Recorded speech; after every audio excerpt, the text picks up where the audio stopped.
آنکھ نہیں ہے تو آپ کو تو اپنوں کا احساس بھی نہیں، آپ تو اپنوں کے چہرے بھی دیکھ نہیں پائے۔ کوئی بھی نعمت جو آپ کے پاس ہے، آپ کبھی محسوس کریں کہ اگر اس نعمت کا وجود ہمارے پاس نہ ہوتا تو ہماری کیفیت کیا ہوتی۔ یہ سانس ہے، ہم 2 دفعہ سانس کا استعمال کرتے ہیں، ایک دفعہ اندر جاتی ہے اور ایک دفعہ باہر آتی ہے۔ اگر اندر نہ جائے تو بھی مسئلہ ہے، چلی گئی ہے لوٹ کر باہر نہ آئے تو بھی بہت بڑی مشکل ہے۔ تو اس کا اندر اور باہر جانا یہ زندگی کا احساس ہے۔ اگر کبھی سانس اکھڑنے لگے اور آپ کے سینے میں آپ کی سانس اٹکنے لگے تو ایک بہت بڑی تشویش ہے، ایک بہت بڑی آکسیجن ہے، پوری طرح سے انسان کو قید کر دیا جاتا ہے، اور وہ کہتا ہے کہ میرا تو سارا وجود سلامت ہے، ہاتھ کام کر رہے ہیں، پیر کام کر رہے ہیں، آنکھیں کام کر رہی ہیں، زبان کام کر رہی ہے، سب کچھ ٹھیک ہے، صرف سانس اکھڑ گئی ہے۔ تو انسان محسوس کرتا ہے کہ یہ ساری چیزیں سلامت ہونے کے باوجود میرے کسی کام کی نہیں۔ آپ کے پاس جتنی بھی نعمتیں ہیں ان کو اگر آپ شمار کریں تو کبھی آپ کہیں گے کہ ساری نعمتوں میں آنکھ زیادہ ضروری ہے، کبھی کہیں گے کان زیادہ ضروری ہے، کبھی کہیں گے زبان زیادہ ضروری ہے، کبھی کہیں گے دل زیادہ ضروری ہے، کبھی کہیں گے روح زیادہ ضروری ہے۔ لیکن میں آپ سے عرض کروں، ان ساری چیزوں کے بغیر گزارا ہو سکتا ہے، رسول کائنات کی غلامی کے بغیر گزارا نہیں ہوتا۔ کیوں؟ اس لیے کہ اگر حضور کی شفقت نہ ہو، نبی پاک علیہ السلام کی رحمت نہ ہو، وہ ابن القیم نے ایک جگہ پہ کہا تھا کہ یہ حضور نے ہمیں انسان بنایا ہے، یہ نبی پاک علیہ السلام نے انسانیت کے اسباق پڑھائے ہیں، اخلاقی رویے کیا ہوتے ہیں حضور نے بتلائے ہیں۔ اگر حضور کا کرم نہ ہوتا تو انسان ایک دوسرے کو کاٹ کے کھاتا۔ یہ حضور نے بتلایا ہے کہ تم نے کس طرح زندگی کو گزارنا ہے۔ محبوب کریم علیہ السلام کا وجود نور ایک ایسی چیز ہے کہ اگر وہ کائنات سے معاذ اللہ سائڈ پہ کر دیا جائے تو اس کائنات کا قائم رہنا کسی صورت بھی ممکن ہے ہی نہیں۔ اسی لیے تو اقبال نے کہا تھا کہ ہو نہ یہ پھول تو بلبل کا ترنم بھی نہ ہو، چمن دہر میں کلیوں کا تبسم بھی نہ ہو نہ یہ ساقی تو پھر میں بھی نہ ہو، خم بھی نہ ہو، اور بزم توحید بھی دنیا میں نہ ہو، تم بھی نہ ہو۔ وہ بڑی بات کہہ گئے ہیں، میں نے بھی اس کو کوئی نہیں کھولنا، کہتے ہیں بزم توحید بھی دنیا میں نہ ہو، تم بھی نہ ہو، خیمہ افلاق کا استادہ اسی نام سے ہے، اور نبض ہستی تپش آمادہ اسی نام سے ہے۔ تو اقبال پھر ہمیں کرنا کیا ہے؟ کہنے لگے کرنا آپ کو یہ ہے کہ قوت عشق سے ہر پست کو بالا کر دے اور دہر میں اسم محمد سے اجالا کر دے۔ یہ کرنے کا کام ہے، اس رستے پہ آپ چل پڑیں۔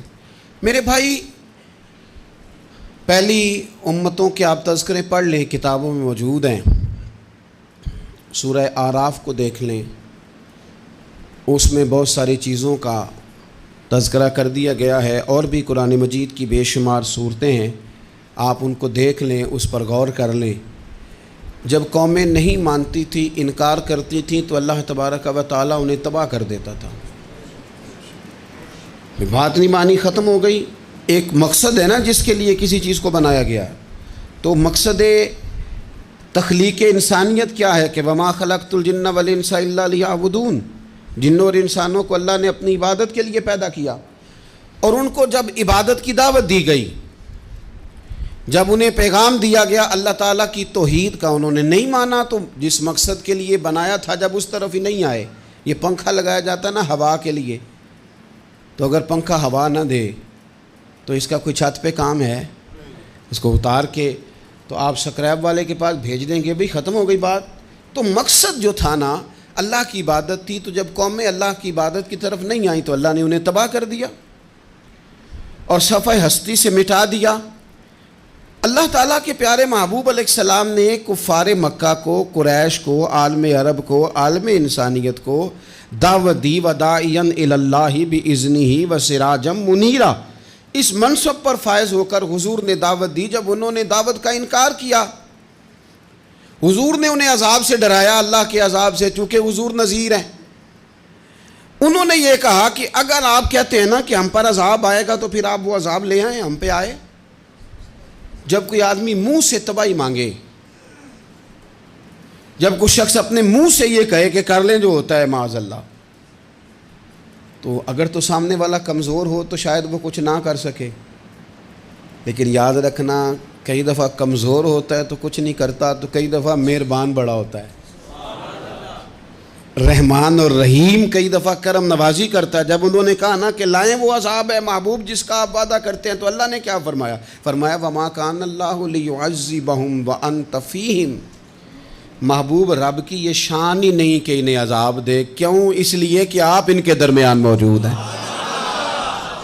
اے محبوب علیہ الصلوۃ والسلام، اللہ کی یہ شان نہیں کہ انہیں عذاب دے اس حال میں کہ آپ ان کے درمیان موجود ہیں۔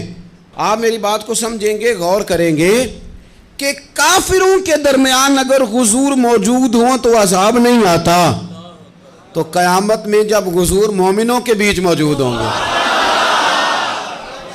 مجھے کہہ لینے دو نا کہ اساں جے ہاں گناہیاں دا جدوں اعمال نامہ پھرول ہوئے، پھر ذرے ذرے نے سامنے آ جانا ہے، جو جو منہ تھی بولیا بول ہوئے، اساں بھی کول حضور دے بیٹھ رہنا ہے، لکھ عمل ترکڑی تول ہوئے، او دے کولوں بھی رب نے حساب لینا ہے جیڑا بیٹھا ہی محمد دے کول ہو صلی اللہ تعالی علیہ وسلم، او دے کولوں بھی رب نے حساب لینا ہے جیڑا بیٹھا ہی محمد دے کول ہوئے، جس کو کہتے ہیں قیامت حشر، جس کا نام ہے، جس کو کہتے ہیں قیامت حشر، جس کا نام ہے۔ تیرے دیوانوں کے لیے وہ دن تو جشن عام ہے، زیارت ہوگی نا حضور کی، تیرے دیوانوں کے لیے وہ دن تو جشن۔ اور ایک شاعر نے اور بات کھول دی، کہنے لگا ہر نظر کانپ اٹھے گی محشر کے دن، خوف سے ہر کلیجہ دہل جائے گا۔ اچھا جی پھر کیا ہوگا؟ ہر نظر کانپ اٹھے گی محشر کے دن، آنکھیں پھڑ پھڑائیں گی، کانپیں گی اور کلیجے پھٹیں گے۔ منظر ہی ایسا ہوگا، انسان اپنے پسینے میں ڈبکیاں کھا رہا ہے، حساب کا وقت آ گیا ہے اور سورج سوا نیزے پہ ہے، زمین دھڑک رہی ہے، تو کہنے لگے ہر نظر کانپ اٹھے گی محشر کے دن، خوف سے ہر کلیجہ دہل جائے گا، پھر اوڑھ کر کالی کملی وہ آ جائیں گے، پھر اوڑھ کر کالی کملی وہ آ جائیں گے، پھر اوڑھ کر کالی کملی وہ آ جائیں گے، ہر نظر کانپ اٹھے گی محشر کے دن، خوف سے ہر کلیجہ دہل جائے گا، پھر اوڑھ کر کالی کملی وہ آ جائیں گے، سارے محشر کا نقشہ بدل جائے گا۔ میرے عزیز، حضور کے بغیر گزارا، نبی کریم کے بغیر کوئی چارہ، ہمارا کوئی سہارا ہی نہیں حضور کے بغیر، ہم کدھر جائیں سوائے محبوب کے۔ اس لیے نا صحابہ اس بات پر مطلع ہو گئے تھے، وہ نا بڑی بڑی دھیمی دھیمی باتیں پوچھتے رہتے تھے، اطلاع مل گئی تھی نا کہ اصل کرنا کیا ہے، تو جو رازدار لوگ ہوتے ہیں نا وہ پھر دھیمے دھیمے راز کی باتیں کرتے ہیں۔ حضرت انس بن مالک حضور کے خادم تھے، اماں نے دے دیا تھا حضور کی بارگاہ میں، کہتے ہیں میں 10 سال مدینے میں حضور کی نوکری کرتا رہا، تو قریب سے دیکھا تھا نا سارا کچھ، بہت ساری احادیث ان سے مروی ہیں، بڑی چیزوں کو دیکھا تھا، تو ہم سیاڑے ہو گئے، باتیں سمجھ گئے، قریب رہنے والے لوگ تو قربان پچھانن والے ہیں، تو گل جان گئے گل کھول دے نہیں، تو قریب پہنچ گئے تھے نا، تو سمجھ آ گئی تھی بات کی۔ تو ترمذی میں موجود ہے، ایک دن حضور سے پوچھتے ہیں یا رسول اللہ قیامت والے دن آپ کو کہاں تلاش کروں؟ یعنی حضور علیہ السلام سے پوچھتے ہیں حضور میں نا قیامت والے دن، بھئی بات تو یہ نا کہ اعمال ٹھیک کیے جائیں، معاملات پر توجہ دی جائے، عبادات کا خیال کیا جائے، جو ہمارے ذمے ڈیوٹیاں ہیں وہ پوری کی جائیں، تو وہ کہتے ہیں حضور وہ قیامت والے دن کہاں تلاش کروں؟ تو حضور نے بھی نہیں فرمایا کہ تو اعمال ٹھیک کر، مجھے ڈھونڈنے کی کیا ضرورت ہے، کہاں ڈھونڈوں؟ تو حضور فرمانے لگے مسکرا کے فرمانے لگے، چونکہ قربان پچھانن والے ہیں، تو اے گل جان گئے گل کھول دے نہیں۔ حضور علیہ السلام سے کہا یا رسول اللہ میں نہ قیامت والے دن کہاں تلاش کروں؟ تو حضور فرمانے لگے حوض کوثر پہ، یا رسول اللہ وہاں کیا ہوگا؟ تو فرمایا امت پیاسی آئے گی تو میں جام بھر بھر کے پلاؤں گا، میں جام بھر بھر کے پلاؤں گا۔ ایسا کہ تیری خیر تیرے میں کدے کی خیر، ایسی پلا کہ جس کا نشہ عمر بھر رہے۔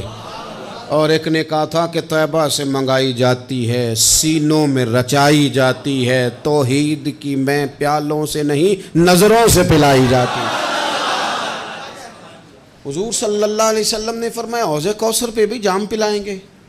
سیانے بڑے تھے، حضرت انس اور بلا ہمارا کر رہے تھے، یہ حضور سے پوچھ پوچھ کے نا تو ہمیں ایڈریس بتا رہے ہیں، کیونکہ حدیث روایت کر دی نا تو ہمیں ایڈریس سمجھا دیے، پتے بتا دیے کہاں پہنچنا ہے، ساری جگہ سمجھا دی۔ چلیں جدید دور آ گیا ہے، انہوں نے لوکیشن بتا دی کہاں کر کے نا کس جگہ جا کے سٹاپ کرنا ہے کام۔ یا رسول اللہ وہاں ملاقات نہ ہوئی تو حضور نے فرمایا پھر پل صراط پہ آنا۔ یا رسول اللہ وہاں کیا ہوگا؟ فرمایا امت گزر رہی ہوگی اور میں دعائیں مانگ رہا ہوں گا، رب سلم امتی رب سلم امتی، یا اللہ میری امت کو سلامتی سے گزار دے۔ تو وہاں آ جانا، میں دعائیں وہاں مل جاؤں گا، قربان جائیں۔ فاضل بریلوی بول پڑے، کہنے لگے خدا کی رضا چاہتے ہیں دو عالم، خدا چاہتا ہے رضائے محمد، اجابت کا جوڑا عنایت کا سہرا، دلہن بن کے نکلی دعائے محمد، اجابت نے جھک کر گلے سے لگایا بڑی ناز سے جب دعائے محمد، رضا اب پل سے وجد کرتے گزریے کہ ہے رب سلم دعائے محمد صلی اللہ تو عرض کی یا رسول اللہ وہاں ملاقات نہ ہوئی تو؟ میں نے کہا وہ ہمیں لوکیشن سمجھا رہے تھے، انہیں تو پتا تھا پہلے ہی، ایک قربان پچھانن والے ہیں، تو ایک گل جان گئے گل کھول دے نہیں، تو وہاں نہ ملاقات ہوئی تو حضور نے فرمایا پھر میزان عمل پہ آنا۔ یا رسول اللہ وہاں کیا ہوگا؟ فرمایا امت کے عمل تول رہے ہوں گے اور میں ان کے لیے دعائیں کر رہا ہوں گا۔ میں نہیں جا سکا کبھی بچوں کے ساتھ پیپر دلوانے، استاد کو اجازت نہیں دیتے، کہتے ایک ایگزامینر اور آئے گا کوئی، جس نے پڑھایا ہو اسے اجازت نہیں کہ تو جا۔ ابا جی کو اجازت نہیں ہوتی کہ وہ ایگزامینیشن ہال میں جائے، وہاں تو کوئی اور لوگ آتے ہیں۔ یہ بھی عجیب سبق ہے نا کائنات کا کہ سارے تعلیم و تربیت کے اسباق بھی حضور پڑھائیں، رنگ بھی سارا حضور ہی بتائیں، اور قبر کے سوالات بھی سارے ہمیں حضور بتا دیں، اور جب پیپر ہونے لگے تو سرانے بھی کھڑے ہو جائیں۔ تو پھر کہہ لینا ایک دفعہ پھر کہ وہ دے کولوں کی رب نے حساب لینا، جیڑا بیٹھا ہی محمد دے کولوں، وہ دے کولوں کی رب نے حساب لینا۔ میرے عزیز ہمارا گزارا نہیں حضور کے بغیر۔ لوگ اصل میں نا ہمارا مسئلہ نہیں سمجھتے، ہمارا مسئلہ کچھ اور ہے۔ لوگ ہمیں نا بلا وجہ پریشان کرتے ہیں، کبھی جھنڈے سے، کبھی ڈنڈے سے، کبھی جھنڈی سے، کبھی کسی شے سے، کبھی کسی شے سے، کبھی کہتے ہیں وہ نعت اونچی پڑھ لی، کبھی کہتے ہیں سلام اونچا پڑھ لیا، کبھی کہتے ہیں وہ جھنڈیاں لگا دیں۔ میں نے کہا آپ کی بات بھی ٹھیک ہے پر ہمارا مسئلہ تو سمجھو نا، ہمارا گزارا نہیں نا بھائی۔ جو کسے دا عاشق ہووے او گالو سے دی، 100 مکر بہانے کر کے۔ میں پوچھے میاں صاحب نو مزار تے جا کے کہ مکر کرنے ٹھیک نے؟ تساں آکھیا نا مکر کردا ہے تے حضور ٹھیک نے، تے مینوں لگدا ہے کہ پولا جان دے سے پئے کہ سونا راضی کرنا ہوئے تے موڑ ٹھیک نے۔ حضور نے ایک دن کہا تھا، حضرت ابو سعید خدری نے کہا یا رسول اللہ آپ قرآن پاک کی تلاوت کر رہے تھے، قرآن پاک بڑا سونا پڑھتے تھے نا، تو نبی کریم نے سن لیا، اب کیا کریں دلیل دیں گے تو بات مضبوط ہو جائے گی۔ حضور نے سن لیا تو بعد میں فرمایا ابو سعید تو بڑا سونا قرآن پڑھتا ہے، رب کے علاوہ کسی کو دکھا کے عبادت کرنی جائز ہے؟ حضرت ابو سعید خدری کہنے لگے سن رہے ہیں، مجھے پتہ نہیں تھا آپ سن رہے ہیں، ورنہ میں نے تو اور بنا بنا کے پڑھنا تھا۔ اب تو مان جاؤ نا، جو کسے دا عاشق ہووے گل اسے دی کرد ہے، 100 مکر بہانے کر کے، 100 مکر بہانے کر کے او دے ہی مرنے مرد ہے۔ میرے عزیز ہماری مجبوری ہے، لوگ اس بات کو سمجھتے نہیں، ہماری مجبوری ہے، حضور کا میلاد ضروری ہے، لوگ سمجھتے نہیں بات کو، اس لیے بلا وجہ رٹا ڈال کے بیٹھتے ہیں۔ بھئی ہم نے تو کوئی رٹا ڈالنا نہیں، نہ سیاست کا، نہ دولت کا، نہ اقتدار کا، نہ کسی اور چیز کا۔ سیاست دے جھگڑے اساں چھوڑ دیتے، اتنے محبت دا جھگڑا ہے، یہ چھڑا کوئی نہیں سکتا۔ تو میرے عزیز ہمارا حضور کے بغیر گزارا اور نبی پاک علیہ السلام کے بارے میں رب فرماتا ہے وَلَسَوْفَ يُعْطِيكَ رَبُّكَ فَتَرْضَىٰ، محبوب میں آپ کو اتنا دوں گا کہ آپ اپنے رب سے راضی ہو جائیں گے۔ کیا کروں میں؟ اب یہ آیت اتنی شاندار ہے۔ حضرت امام زین العابدین رضی اللہ تعالیٰ عنہ سے کسی بندے نے کہا قرآن پاک میں سب سے زیادہ امید والی آیت کون سی ہے؟ اس کا خیال تھا لا تقنطوا من رحمت اللہ کہیں گے، اللہ کی رحمت سے نا امید نہ ہونا۔ اس نے کہا حضور سب سے امید والی آیت بتائیں۔ وہ کہتا میرے ذہن میں تھا کہ یہ والی آیت پڑھیں گے۔ تو امام زین العابدین رضی اللہ تعالیٰ عنہ فرمانے لگے سب سے امید والی آیت ہے وَلَسَوْفَ يُعْطِيكَ رَبُّكَ فَتَرْضَىٰ، رب کہتا ہے محبوب اتنا دوں گا کہ آپ اپنے رب سے راضی ہو جائیں گے۔ آیت نازل ہو گئی تو حضور پتہ کیا فرماتے ہیں صحابہ سے؟ فرماتے ہیں رب کہتا ہے حبیب تجھے راضی کرنا ہے، اور جب تک میرے سارے غلام جنت میں گئے نہ میں نے اللہ سے راضی ہونا ہی نہیں۔ میں نہیں راضی ہوتا اللہ سے، سارے جائیں گے تو میں تو کہتا ہی رہوں گا نا قربان پچھانن والے آتا۔ او گل جان گئے پر گل کھول دے، وہ گل کھولتے نہیں۔ پتہ چل گیا بات کا، حضور کے بغیر گزارا، حضور کے بغیر کوئی چارہ ہی نہیں۔ اور خود حضور کیا فرماتے ہیں؟ یہ سنن ابن ماجہ ہے، میرے رسول پاک صلی اللہ تعالیٰ علیہ وسلم ارشاد فرماتے ہیں، حدیث کے راوی حضرت ابو موسیٰ اشعری رضی اللہ تعالیٰ عنہ، حضور فرماتے ہیں کہ اللہ نے مجھے اختیار دیا۔ یا رسول اللہ کس بات کا؟ فرمایا رب نے اختیار دیا میں چاہوں تو آدھی امت بغیر حساب کے جنت چلی جائے، اور میں چاہوں تو اللہ سے اختیار لے لوں کہ یا اللہ مجھے شفاعت کا حق دے، میں سفارش کرتا جاؤں اور تو انہیں معافی دیتا جائے۔ یہ مجھے اختیار دیا اللہ تعالیٰ نے۔ تو حضور کیا فرماتے ہیں؟ فرماتے ہیں وہ آدھی امت والا سودا نہیں میں نے قبول کیا، میں نے نہ شفاعت لی ہے کیونکہ یہ عام تر ہے اور یہ کفایت کرنے والی ہے، یہ عام بھی ہے اور کفایت کرنے والی بھی ہے۔ اور حضور نے یہ لفظ کہے، یہ سنن ابن ماجہ کتاب الزہد دیکھیے گا، اس میں روایت مل جائے گی۔ حضور فرماتے ہیں یاد رکھو تمہارا کیا خیال ہے کہ میری یہ شفاعت پرہیزگاروں کے لیے؟ خود جملہ استفہامیہ سے بات کرتے ہیں، تمہارا کیا خیال ہے کہ میری یہ شفاعت جو قیامت میں سفارش کروں گا تو پرہیزگاروں کی کروں گا؟ حضور فرماتے ہیں نہیں، میں قیامت میں گناہگاروں کی سفارش کروں گا، میں گناہگاروں کی سفارش کروں گا، گناہگاروں کے لیے عرض کروں گا اللہ کی بارگاہ میں۔ کچھ دن پہلے میں کہیں پڑھ رہا تھا کسی کا مضمون، اس نے تشبیہ کس طرح کی دی ہے مجھے پتہ نہیں، لیکن لکھ دی بات، کہنے لگے ایک وکیل ہوتا ہے ایک شفیع ہوتا ہے، ایک وکیل ہوتا ہے ایک، حضور وکیل نہیں ہمارے، حضور ہمارے شفیع ہیں، شفاعت کرنے والے ہیں۔ وکیل یہ کہتا ہے جج صاحب سے کہ یہ جس کا میں وکیل ہوں نا اس نے نا غلطی کوئی نہیں کی، اسے معاف کر دیں۔ وکیل یوں بحث کرتا ہے، کہتا ہے اس نے کیا ہی نہیں، جرم معاف کریں۔ اور جو شفیع ہوتا ہے نا وہ کہتا ہے مالک اس نے سارے کیے، تو میرے آنے کی لاج رکھ اور اسے معاف کر دے۔ یہ وکیل اور شفیع کا یہ فرق ہوتا ہے کہ شفیع کہتا ہے سونیا سارے کیے ہیں، بڑے بڑے پاپ کیے ہیں، پر میں جو آ گیا ہوں تو مہربانی کرنا معافی دے دے۔ میرے عزیز حضور کے بغیر کہیں بھی گزارا نہیں ہے۔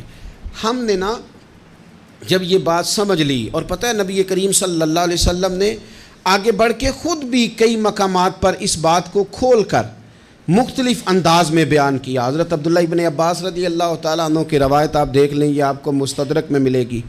حضور صلی اللہ علیہ وسلم فرماتے ہیں قیامت کے دن اللہ تعالیٰ انبیاء کے لیے نور کے ممبر بچھائے گا، ہر نبی ممبر پہ بیٹھ جائے گا، ہر پیغمبر علیہ السلام اپنے ممبر پہ جلوہ فروز ہو جائیں گے، ہر پیغمبر۔ لیکن حضور فرماتے ہیں میرا ممبر خالی ہوگا۔ یا رسول اللہ صلی اللہ تعالیٰ علیہ وسلم آپ کا ممبر کیوں خالی ہوگا؟ حضور فرماتے ہیں میں ممبر چھوڑ کے رب کی بارگاہ میں کھڑا ہو جاؤں گا، اور اس ڈر سے کھڑا ہو جاؤں گا کہیں ایسا نہ ہو کہ میں جنت میں چلا جاؤں اور میری امت رہ جائے۔ میں اپنی امت کی سفارش کروں گا، رب میری امت کی سفارش قبول کرے گا۔ فرماتے ہیں میں اتنی سفارش کروں گا کہ جہنم کا دروغہ مجھ سے کہے گا کہ محبوب کمال ہو گئی، آپ نے تو اپنا کوئی غلام دوزخ میں رہنے نہیں دیا۔ سارے آپ نے نکال دیے۔ کسی شاعر نے بڑی خوب بات کی تھی، اس نے کہا تھا کہ یاد رکھو قیامت کا جو دن ہے نا، یہ قیامت کا دن دراصل ہمارا وقت ہوگا خاص، جب ہم نبی پاک صلی اللہ علیہ وسلم کی بارگاہ میں جائیں گے تو ہمیں سمجھ آ جائے گی کہ دنیا میں ہم نے کئی دوستیاں لگائی تھیں پر جھوٹی لگا بیٹھے، ایک دوستی سچی ہے جو مدینے والے کی ہے۔ وہ کہتے ہیں محمد بوٹیا جھوٹا ہی جاگ سارا، اے سچیاں مدینے والے دیاں یاریاں، سچیاں مدینے والے دیاں۔ تو نبی پاک صلی اللہ علیہ وسلم کے بغیر نہ دنیا میں گزارا ہے، نہ قبر میں گزارا ہے، نہ آخرت میں گزارا ہے۔ اب ایک سبق ہے، وہ سبق بھی آپ نے ضرور یاد کرنا ہے۔ جس شخصیت کے بغیر ہمارا گزارا نہیں، نہ قبر میں، نہ حشر میں، نہ پل صراط پہ، نہ میزان عمل میں، نہ حوض کوثر پہ، تو ہمارا ان کے بغیر دنیا داری میں گزارا کیسے ہو جاتا ہے؟ ہمارا تجارت بھی حضور سے سیکھیں، گھرداری بھی حضور سے سیکھیں، شادی بیاہ کے طریقے بھی حضور سے سیکھیں۔ جب گزارا نہیں حضور کے بغیر تو پھر زندگی کے سارے سلیقے حضور سے سیکھیں، پھر ادھر ادھر جانے کی ضرورت ہے۔ حضور کی سیرت کو پڑھیں، سوانے کو پڑھیں، حیات مبارکہ کا مطالعہ کریں۔ یہ جو ہم میلاد کا جلوس لے کے نکلتے ہیں نا، جب ہم نے نا بہت ساری چیزوں کو سطحی سا سمجھ لیتے ہیں معاذ اللہ بعض اوقات۔ یہ جب ہم میدان میں نکلتے ہیں نا، میلاد کے جلوس میں حضور کے نام کا نعرہ لگاتے ہیں، تو ہم نا للکارتے ہیں اس نظام کو جو نظام حضور سے پہلے تھا۔ امیر غریب کی تقسیم تھی، ذات برادری کی تقسیم تھی، چھوٹے بڑے کی تقسیم تھی، گورے کالے کی تقسیم تھی۔ ہم جب میدان میں نکل کے نعرہ لگاتے ہیں تو ہم اس نظام کو للکارتے ہیں۔ ہم کہتے ہیں وہ نظام نہیں چلے گا، اب حضور کا میلاد ہو گیا ہے۔ اب نظام وہ ہے کہ جس پلیٹ میں ابو بکر صدیق کھانا کھائیں گے اسی میں بلال حبشی بھی کھائیں گے۔ اب نظام وہ ہے کہ اگر غریب آدمی جرم کرے گا تو سزا ملے گی، تو اگر گورنر کا بیٹا جرم کرے گا تو سزا اسے بھی ملے گی۔ اب حضور کا نظام آ گیا، ہم اس نظام کی طرف بڑھتے ہیں۔ اپنے آپ کو حضور کے قدموں کی طرف مائل کریں۔ میلاد صرف 1 سے 12 ربیع الاول تک نہیں، میلاد سارا سال ہے، ذکر میلاد سارا سال ہے، میلاد کی محافل سارا، اور میلاد صرف مسجد میں نہیں، گھر میں بھی ذکر میلاد، دکان میں بھی ذکر میلاد۔ ذکر میلاد سے مراد حضور کی تعریفیں، نبی پاک کی شانیں، حضور کی باتیں، آ میرے دل آمنہ کے لال کی باتیں کریں، چہرہ والشمس کے اجلال کی باتیں کریں۔ اپنی طبیعتیں حضور کے ساتھ لگائیں، اپنے آپ کو حضور کے قدموں سے وابستہ کریں اور عشق کریں نبی پاک سے۔